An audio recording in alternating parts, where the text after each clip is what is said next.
The following is a presentation of the Belly Up Sports Media Network.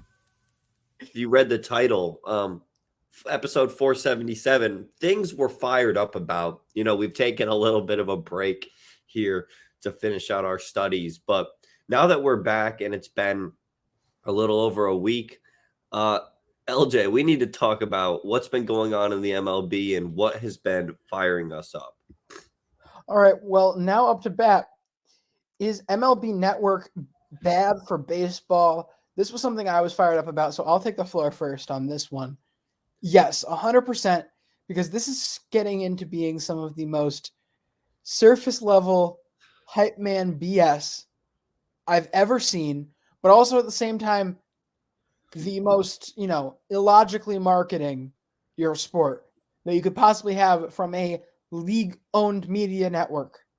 A league-owned media network, Brandon. And this all stems back to what I'm really going to paint this as is what I like to call the ESPN talking head show method, where you overhype things, you twist truth, and you create the biggest reaction possible for clicks and for views, even if it greatly hurts your product, even if it hurts what people are watching there.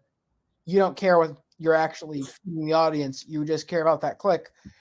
In this situation, much more than it does with the NBA when ESPN does it, this is actually hurting the product. And what got me going on this was a graphic I saw earlier today about Elly De La Cruz. Elly De La Cruz, they compared him to a number of different players, major league players, in a number of statistics, and basically saying, look at what insane numbers he's putting up. They were some of the most surface level statistics I could possibly ask for. Max exit velocity, arm strength, and third to home, or maybe it was home, I think it was third to home speed. And he was in the top three among, comparing him to major league players, he was among the top three. Okay, well, what I will say real quick is that, like, if you're talking about, like, tools, like, how many tools does a guy have, then maybe you could use that. Like, maybe. Brandon, none of those things win you baseball games. Arm None of those strength, things get you on a roster. I would argue arm strength and speed are a little more important than we're thinking here.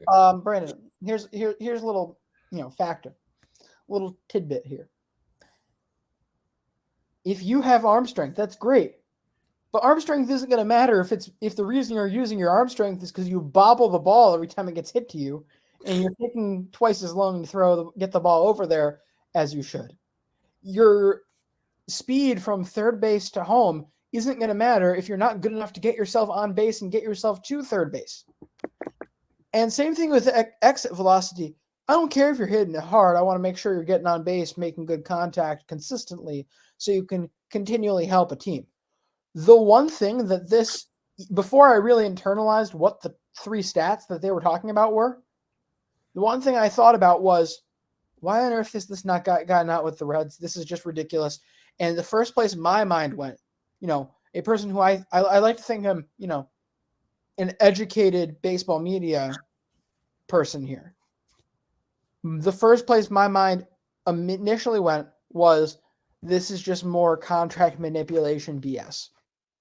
And then I looked at the actual stats there, and I'm like, that's not even the truth.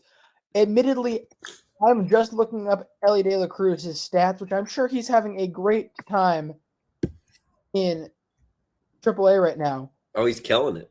He's killing it. And this isn't meant as a knock on him, but that doesn't necessarily mean he's ready for the majors. Yes, he's got a 123 weighted runs created plus in AAA this year, 5 home runs. That's a really solid start. But that doesn't immediately mean he should be up on a major league roster. That's the kind of picture it paints. And so now, not only are you disserving your own brand and the people that you are owned by with Major League Baseball by going into this service time manipulation stuff, you're painting a case against your owners. But you're also overhyping a player who we have high regard for, certainly on this show, had him, he's been on our radar since last April, Ellie De La Cruz. So we're certainly no suspect to supporting this guy and rooting for this guy. But at the end of the day, this is going to hype him up way too much if you start talking about, oh, look at all these, like, look at what a freak athlete this guy is. Let's talk about how fast he is, how hard he can throw, and all of this, because he may not ever live up to that. There's still a very good chance this guy's never a all-star. There's still a very good chance that he could be a great player in the league, but not an MVP.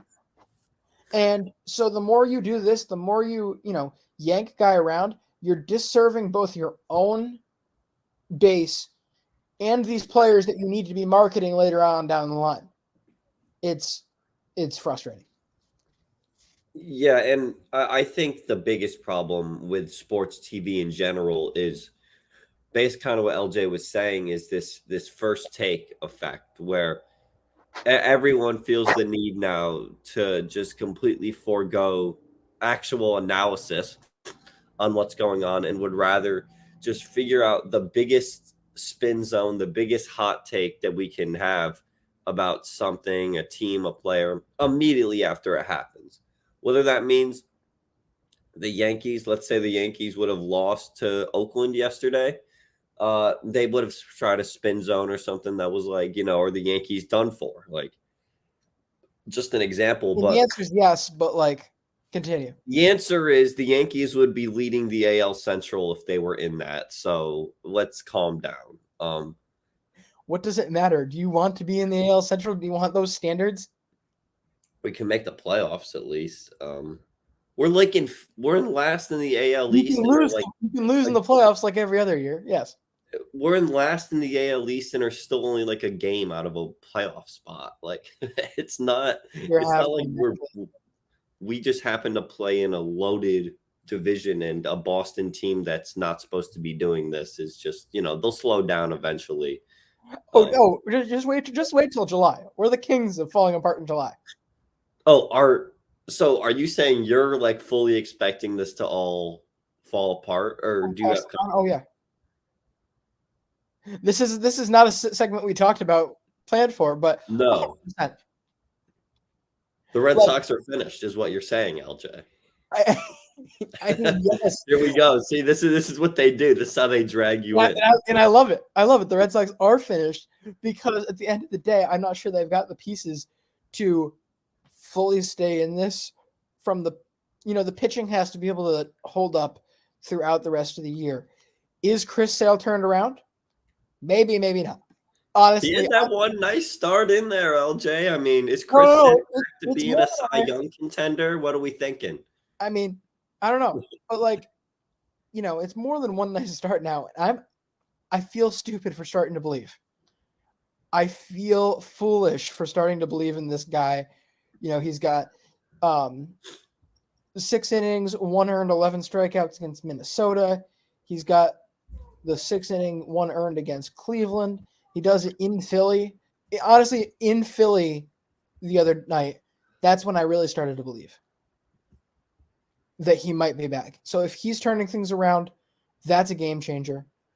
Kluber is going to continue to be a hot mess, I have a feeling. If Paxton is half of what he was supposed to be, that's not a good sign. And that's honestly what I'm expecting out of James Paxton. There's not a lot right now, but if you can get a sub 4 out of him, that's in a decent spot. Let's get somebody on the staff under a 5 first. I mean, we got to get someone under a 5. That's not entirely everybody's fault, but we've talked about on this show. Yeah. But the bullpen, again, the bullpen looks great. I just have a feeling like they're not going to be able to keep making up for this starting pitching lack of quality right now. Like, this starting pitching has been terrible. And even when you basically are locked in to be one of the best trade deadline winners, it still could be really tough for you if you're the Red Sox going in. Because, like, as far as I'm concerned, they could go out here and add nothing, and I'd be happy because you're still adding an all-star caliber second baseman into the mix. So, that's a plus there. But I just don't think that they can keep outproducing the starting rotation. That's the issue here. Like, even on bullpen heavy teams, they've got at least 2 guys who can get through 6 innings each time through the rotation, or most times through the rotation, so that the bullpen isn't carrying the full load. Come July, they're going to be too taxed to continue, is really what my feeling is right now. But it's still going to be very watchable baseball, and it's going to be a fun season because you're going to get 3 high-quality months out of this group.